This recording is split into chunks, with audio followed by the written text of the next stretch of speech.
somehow it happened that the most viewed video on my channel is the one where I share about my Vipassana experience.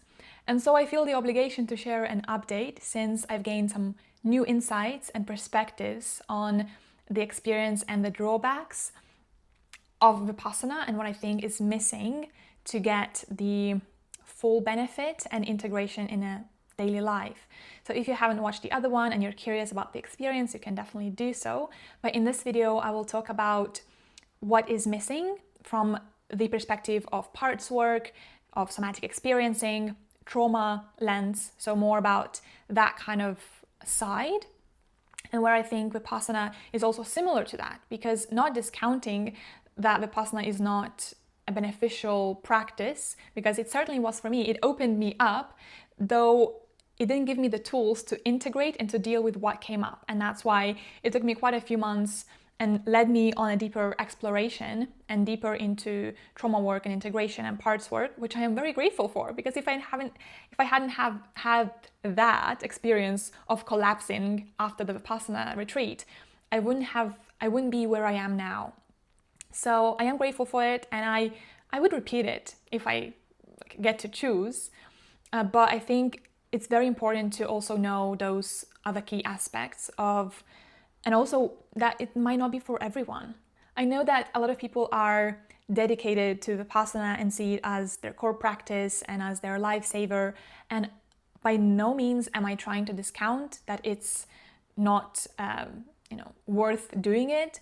It's just as a way to bring in a different perspective, because I think whenever it comes to practices like that, which is, they don't even know how to call it, because it's not really a religiosity around Vipassana, because Goenka's teachings are very non-dogmatic. He says in his lectures, take what you want and leave what you don't want, just experience and see what works for you, which I love. And that's why I feel that I found the way that works for me and what is missing, and I've dedicated a lot of time and research and studies and finances to do that. And so I feel this is a gift to share with others who maybe don't have the same amount of resources to dedicate to learning a way to navigate the integration and what comes up after the experience and how to deal with all of that.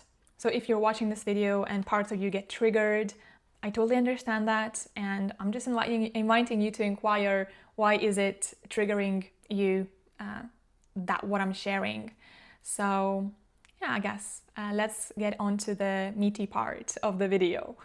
So when I was comparing Vipassana with other therapeutic modalities like internal family systems or somatic experiencing, I've noticed that there are some key elements that overlap and key elements that are different. So let's start with the similarities, let's say. So of course, Vipassana is very embodied practice. I heard other people telling me that, Vipassana is all in the head. It's completely the opposite. It's all in the body, because what you do the whole 10 days is in the body, meditating and just scanning your body, noticing your body. And that's why I think it's so amazing.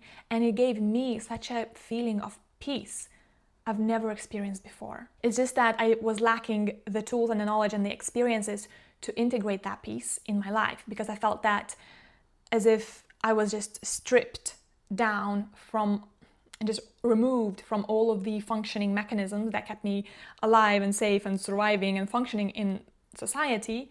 And so when I came back from a Vipassana retreat, I just collapsed, and I was so confused of what to do with my life from that point.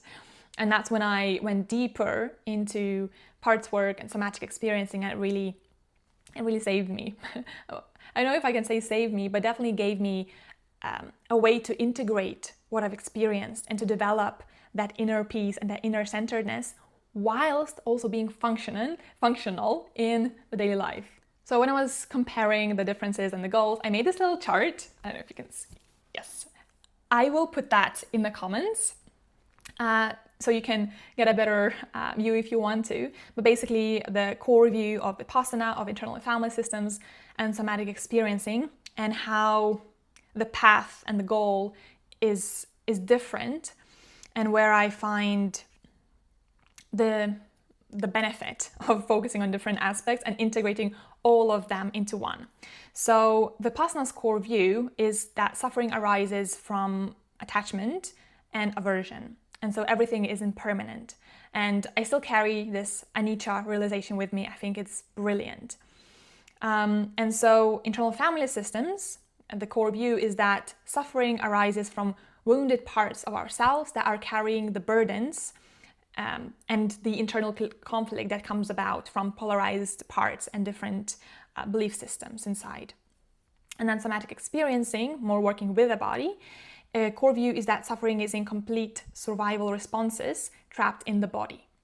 And so when you're meditating through the awareness, what I was really missing is the IFS and somatic experiencing lens, because that really helped to deal with what came up, not simply observing, because like the path of Vipassana is to observe bodily sensations with equanimity and letting all experiences arise and pass without any, we don't, can I put it here to see it better? Yeah, I think it's a little bit better. So we don't analyze it, we just observe it, which is very beneficial, and somatic experiencing is kind of similar in a way that the path is to complete those stuck trauma cycles through titrated bodily awareness. So you can see how it's a bit different, and where when we are in our body through the somatic experiencing way, we can let it move, we can let it transform, we can let our body do what it needs to do to complete those trauma responses that are stuck in our body.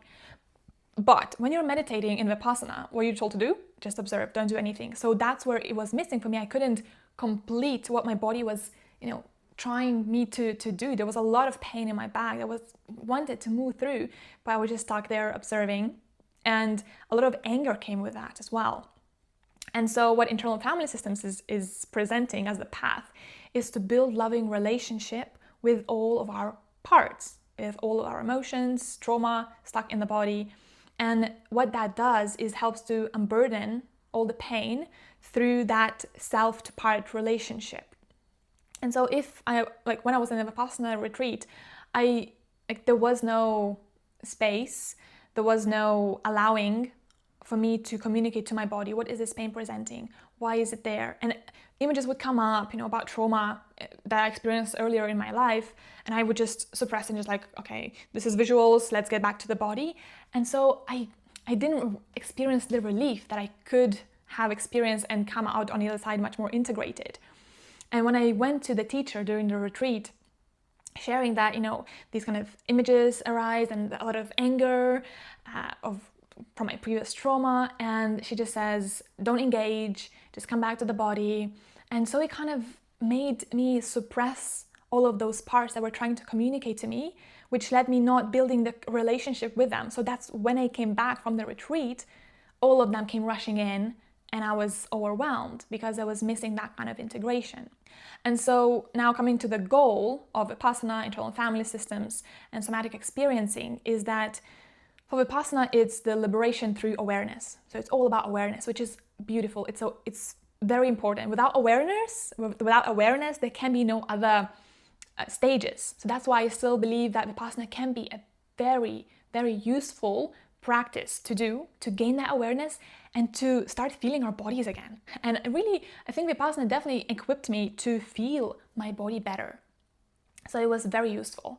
And then what was missing, that's coming from the internal family systems and somatic experiencing, is the integration and internal harmony that I feel after IFS sessions, that I'm like, it's not really the IFS sessions, it's IFS way of life, where when I'm with awareness, observing parts of myself that are coming up, and I can build that loving relationship with them, hold space for all parts of myself and accept them. I guess that kind of ties into the equanimity part in Vipassana, but for me that didn't speak to me really. Maybe for some people it works, the equanimity is the way they find the integration, but for me I really needed the tools of parts work to build that relationship with my protective parts and with my wounded parts, that whenever they come up in that daily life, I can notice that, oh, this is my wounded part, my protective part, and I can step back into my center, and I know how to calm those parts of myself and what they need, because I know them. I've built a relationship with them. Whereas in Vipassana, I didn't build any relationships with myself. I just came back feeling so peaceful, later just a few days to collapse into the confusion of what to do with my life and not understanding what is happening. And from the somatic experiencing way, it's all about the nervous system regulation, building that resilience, also tying back into the polyvagal theory. And sorry if I'm all talking like as if you knew all of these methods inside and out. Let me know in the comments if you need explanation more on any of those and how it ties and how I practice them, because I did realize now I am talking as if you're all therapists and you've trained in those modalities, and probably a lot of you are not. So maybe I should link some videos about IFS and somatic experiencing down below. But I think even without understanding those methodologies, you can kind of get the point of, you know, doing parts work and being more in the body and allowing our body to complete those processes, because trauma is stored in the body. You know, body keeps the score, and so pains and bodily experiences, somatic experiences, sensations communicate that to us. So simply observing might not be enough to complete and release that stored trauma in the body. And that's why I think Vipassana is not very trauma informed, because if someone who has been through a lot of trauma goes to the retreat and all kind of things start popping up and all they're taught is to observe, I just don't think it can be helpful. And I think it can also be re-traumatizing, especially for someone who has been in a neglect traumatic experiences, because in Vipassana you are kind of left on your own. I mean, you do have the conversations with the teacher, you get like 5 minutes a day or something, but it really depends on the teacher that you get, because the one that I went to, you know, she didn't really offer me any advice. She was like, just don't engage, just simply, you know, observe. And, you know, I get it, because she's not really trained in trauma and how to deal with that. So as I see it, there are three main components of the similarities for the path of inner healing that all three of those methodologies, Vipassana, internal family systems, somatic experiencing, cover. And number one is bodily awareness. And Vipassana is great at that. IFS also always starts with sensing our body, somatic experiencing as well. But I think from all three of them, Vipassana is mostly heavily leaned on awareness, which can be very good to develop that awareness muscle, if you call it. So in Vipassana, awareness is mostly staying with the awareness, with the sensation and watching it pass, you know, the impermanence, the anicca part. In IFS, it's mostly staying present with the parts, building relationship, holding safe space for them, getting to know them. And in somatic experiencing is mostly staying with the sensation to allow it to release and to transform. The second key principle that overlaps all of those three is body-centered healing. So in Vipassana, it's all about scanning the body. So you stay in the body 24/7, even when, you know, in between meditations, which is amazing to develop that capacity to stay in the body. In IFS, we work mostly with imagery, felt sensations, anything really that arises, thoughts. So we work with everything that arises, not only in the body, but in our minds and in the imagery-based inner mind. So it's a bit different, because in Vipassana we don't go into imagery. And I think allowing the imagery in as well, it helps to build that relationship with the part and understand where is it coming from and to release it. And in somatic experiencing, it's mostly in the nervous system cues, to see what the body needs to complete the response. Maybe it starts trembling, maybe you need to shake. So it's really following the cues of our body. And the third way, how all of these overlap and are similar, is the non-identification. So in Vipassana, we are not the sensation. We just are aware of it. In IFS, we are not the part. We are aware of the part that comes up through sensations, sounds, imagery, other sensations, like sometimes the smell or hearing, and we just hold loving space for it. And in somatic experiencing, we are also not the nervous system response. We are aware of it, like something that's trapped in our body that needs to complete. So now on to the other part. It's where these methods are differing and what I needed to get the integration from the Vipassana experience. So first of all, it's the compassion aspect, because Vipassana really emphasizes the neutrality, the equanimity. Just be aware of it, but don't go into it. And maybe for some people it works. For me, it didn't work. I just kind of... Sometimes it did work. It felt like in the retreat it worked. But when it came back to my daily life, I was not able to practice the neutrality. And it kind of felt like suppression of what is actually happening. Like all the anger that I felt arising, I just kind of like, okay, anicca, anicca, anicca, and kind of letting it pass. But it kept coming back because I never analyzed or met with it. So integrating the other therapeutic modalities that I work with now really helped me to not just be, like kind of neutrality, but by allowing the compassion, by meeting with those parts, meeting with my nervous system responses and what is actually happening in my body, and giving it space and letting it move through and experiencing it, then it naturally opened up space for that neutrality for my wise self to lead my system. So Vipassana's strength is really in its discipline.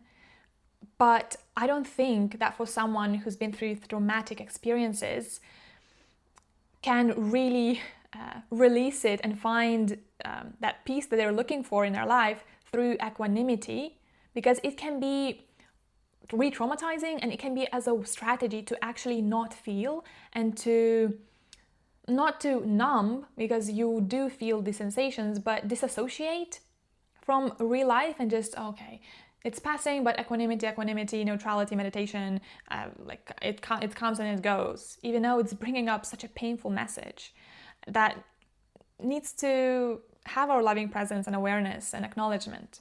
The second way where I see there's a need for more integration with other methodologies is working with the parts and with our nervous system, which I talked also in the beginning when I discussed the table that I made, because you see, Vipassana doesn't differentiate between the pain in the knee and the somatic pain that arises and brings up the childhood trauma stuff. It's all just sensations. And for some it can be very liberating, but for others it can be decontextualizing and just suppressing. And where I love IFS and somatic experiencing is that it brings back clarity and focus and really allows to get to know ourselves. Because in Vipassana, just sitting in the awareness, I think there can be a lot of profound insights and sensations. Not sensations, but like experiences, spiritual states. I've certainly been there, and I thought, oh my God, this is amazing. I've experienced liberation, and then coming back to real life and not really understanding where is my pain coming from and why do I feel the way I feel. It's confusing. And so in IFS, doing the parts map and understanding what parts are connected and how my shame is connected to my overeating and to my perfectionist part, and the wound of abandonment is connected to the people pleasing, and all of these like methods, like yes, it comes a bit in the brain, in the thinking mind to understand that, but it also embodies it in the body to get to know those parts and what's behind it, what's behind their pain, releasing of the role. So now I feel there's so much more space opened up that I don't have to fight with those parts or just, practice equanimity, because equanimity naturally comes when I live from my true center. And that is only possible when those parts trust my inner leadership. And then somatic experiencing brings in a lot of valuable tools and releases around working with the stored trauma in the body that's mostly pre-verbal. I had a lot of pre-verbal trauma that there's no way for me to contextualize it. But I can feel it in my body. And so somatic experiencing really allowed me to kind of re-experience, reintegrate, and release those early attachment wounds that just got stored in my body as the survival energy that I have to really fight through life. And I felt a lot of that fighting energy coming in my Vipassana retreat that I had no idea what to do. But when I did somatic experiencing, when I brought that in after that I came from the retreat. Because in the retreat, I really gave my full on just for purely Vipassana focus. And when I came back, I started practicing those other methodologies again because I just saw that I'm collapsing and it was too much. And so somatic experiencing really allowed me to get back those early woundings and release them from my body. And the third way how I think we could benefit, and integrate Vipassana with different methodologies is what happens after the awareness? What do we do? Because in Vipassana, it's all about just awareness, just scanning and presencing and being aware, which, like I said, I think there's a lot of benefit in that. And no doubt there's a lot of scientific evidence for it as well, how just being in your body and scanning your body brings so much more calmness and ease and inner understanding. But again, for me and for a lot of people that I talk to, it's not enough. We also need to build a relationship with that comes up, during the awareness. Because once we get to know those parts, it's much easier to navigate through life, knowing them. And where somatics comes in is allowing our body to do what it needs to do, not just simply be observing, but also to allow ourselves to shake, to move through, to scream, to laugh, to cry, and be in it with our bodies. I think it can be very healing. So now, as a closing, I want to leave you with a few guidance tips on what you can do, because officially going to a Vipassana retreat, you're not supposed to practice any other methodologies, because to experience fully the teaching of Goenkas and the Vipassana method, you need to be fully in. And I support that. I think to really understand and experience it fully, you have to give your 100%. But before the retreat and after, I highly, highly recommend practicing some parts work. IFS is amazing for that, getting to know the parts of you, so that during the retreat you can observe that, oh, okay, my anger part came up, and just bringing more compassion to the parts that show up, because in Vipassana it was mostly about just observing. There wasn't much compassion involved. Maybe it was just my experience, I don't know. I mean, at the end, the metta was a lot from the heart and the compassion, but I think during the whole thing, I was missing it. And then after, really work with the parts of you that got activated, that got released, get to know your true self, and do the inner work. And when something comes up during Vipassana, in between meditations, I would suggest to follow your body's cues, to see what it needs, what it communicates with you. Maybe you do need to do a little bit of shaking or a bit of gentle yoga, or really, place some, hands on your heart and sense into what your body needs. And lastly, be really gentle on yourself after the retreat, because it's deconditioning a lot of the mechanisms that you've learned to function in the life, in daily life, and you need time to get reintegrated into life after such an experience, and kind of rebuild the way you want to live your daily life mindfully. I guess that's it. I think it's quite a long video already. If you have any questions on the therapeutic modalities that I talked today, feel free to ask me anything. I would love to engage and see maybe there's something else you would like me to talk about, or explain more details. And as always, if you would like to work one-on-one with me to get my support in the integrative methodologies that I use, you can reach out, and I hope to see you in another video.